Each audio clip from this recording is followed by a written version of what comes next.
नमस्कार सर. नमस्कार. सध्या पशुगणना सुरू आहे. त्याविषयी काय सांगाल? नमस्कार. माझे नाव डॉक्टर महेंद्र कोळेकर. अ, आपल्या पूर्ण भारतामध्ये सध्या 21वी पशुगणना सुरू करण्यात आलेली आहे. ज्या पद्धतीने जनगणना केली जाते, त्याच पद्धतीने दर 5 वर्षांनी पशुगणना ही केली जाते. तर सध्या ही 21वी पशुगणना सुरू आहे. जी एक 25 नोव्हेंबर 2024 ते 28 फेब्रुवारी 2025 या कालावधीमध्ये ही पशुगणना करण्यात येणार आहे. तर पशुगणना कशासाठी केली जाते? ज्या पद्धतीने माणसाची जनगणना केली जाते आणि जनगणनाच्या आधारे विविध योजना माणसांमध्ये किंवा त्या आरोग्याच्या संदर्भात ज्या पद्धतीने सुविधा दिल्या जातात, त्याच पद्धतीने पशूंमध्येही दर 5 वर्षांनी पशुगणना केल्यामुळे सध्या शेतीसोबत पशुधन हेही महत्त्वाचे असल्यामुळे पशुधनाची जी काही संख्येत वाढ झालेली आहे, कमी झालेली आहे.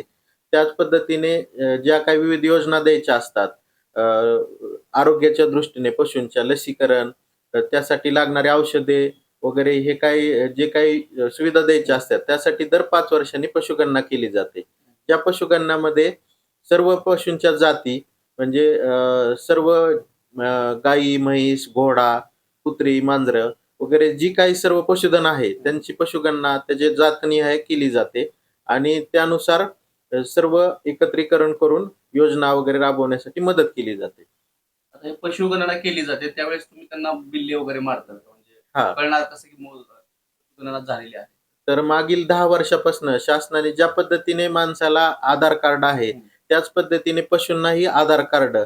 एक बारकोड सिस्टमचा कानामध्ये एअर टॅग दिलेला आहे. जो बिल्ला दिलेला आहे. हां. जो जवळ-जवळ सर्व पशूंमध्ये त्याचं टॅगिंग हे हळू पद्धतीने करण्यात आलेलं आहे. बऱ्याच वेळेस कानाचा टॅग पडला जातो किंवा पशूंचा तारेमध्ये ह्याच्यामध्ये अडकून टॅग पडतो. त्यासाठी नवीन टॅगिंगची सुविधा देण्यात आलेली आहे. ज्याचं ऑलरेडी टॅग आहे ते नवीन मोबाईल ॲपनुसार त्यामध्ये स्कॅनिंग केलं जातं आणि त्या टॅगचा ऑलरेडी पशुपालकाचा डाटा वगैरे लोड केलेला आहे. तर तो त्यामुळे पशुगणना करण्यास सोपी होते. आणि ज्या नवीन जन्मलेली वासरे आहेत किंवा टॅग पडलेले आहेत, त्यासाठी नवीन टॅग सर्व दवाखान्याला भरपूर प्रमाणात पुरवठा करण्यात आलेला आहे. आपल्या बार्शी तालुक्यामध्ये मागच्या पशुगणनेनुसार 20व्या पशुगणनेनुसार 1,56,000 पशुधन होतं. हां. तर त्यामध्ये आता जी काही वाढ किंवा कमी झालेलं आहे, ते पाहण्यासाठी बार्शी तालुक्यामध्ये एकूण 19 प्रगणक नेमण्यात आलेले आहेत. हां. त्याच पद्धतीने 16 सुपरवायझर आहेत. तर आपल्या बार्शी तालुक्यामध्ये 17 पशुवैद्यकीय दवाखाने आहेत. तर ह्या 17 पशुवैद्यकीय दवाखान्याचे जे शासकीय अधिकारी आहेत किंवा शासकीय डॉक्टर आहेत, तेच प्रगणक असणार आहेत. त्यामुळे शास्त्रीय पद्धतीने व्यवस्थित पशुगणना होईल आणि त्यांचं जे काही पशुगणना झालेली आहे, त्याच्यासाठी सुपरव्हिजनसाठी वर्ग 1 चे 6 अधिकारी त्यासाठी नेमण्यात आलेले आहेत, जे सुपरव्हिजनचं काम करणार आहेत. तर पशुपालकांचं सहकार्य तुम्हाला कसं मिळतं? याच्यामध्ये आपल्याद्वारे पशुपालकांना आम्ही आव्हान करतो, की जेव्हा आपले शासकीय डॉक्टर तुमच्या दारात येतील, जी काही खरी माहिती आहे, ती सांगायची आहे. बऱ्याच वेळेस शेतकरी काय आमिषापोटी त्यांना वाटतं, की आपल्याला काही योजना वगैरे भेटतील, हां. तर अतिरिक्त पशुधन सांगण्याचा प्रयत्न करतात. त्यामुळे उलटं जास्त पशुधन वाढल्यामुळे ही चुकीच्या योजना राबवल्या जातात. व्यवस्थित योजना राबवल्या जात नाहीत. त्यामुळे जी काय आहे ती खरी तंतोतंत माहिती डॉक्टरांना सांगायची आहे.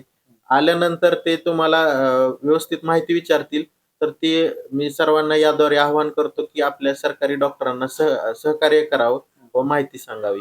आता हे तुमचं जनगणनेचा जो बिल्ला असतो, त्याच्याहून काही शेतकऱ्यांचा असा समज असतो, की आमचं जे पशुधन आहे, त्याचा विमा उतरलेला आहे. त्याविषयी काय सांगाल? सर मी जसं सांगितलं, तसं हे आधार कार्ड आहे. हां. याच्यामध्ये विमा वगैरे काही नाहीयेत. हां. माणसाचं जसं आधार कार्ड आपण फिंगर किंवा चेहऱ्याद्वारे आपण हे करू शकतो, तसं पशूंसाठी कानाला इअर टॅग दिलेला आहे.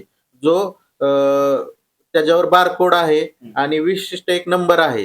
तो स्कॅन केल्यानंतर त्या पशुपालकाची म्हणजे त्याच्या ज्या जनावर जे आहे, ज्या मालकाच्या नावाने नोंद केलंय, त्याचा डाटा दिला जातो. त्याच्यामध्ये त्याच्या आरोग्याच्या विविध नोंदी, लसीकरण कधी केलेलं आहे, हे ते त्या टॅगचं नुसतं स्कॅन केलं तरी व्यवस्थित शासकीय ॲपमध्ये माहिती मिळते.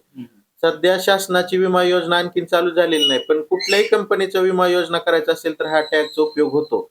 पण सर्रास प्रत्येक जनावराचा टॅग आहे म्हणजे त्याला विमा आहे असं होत नाही. तो आधार कार्ड आहे जनावरांचा.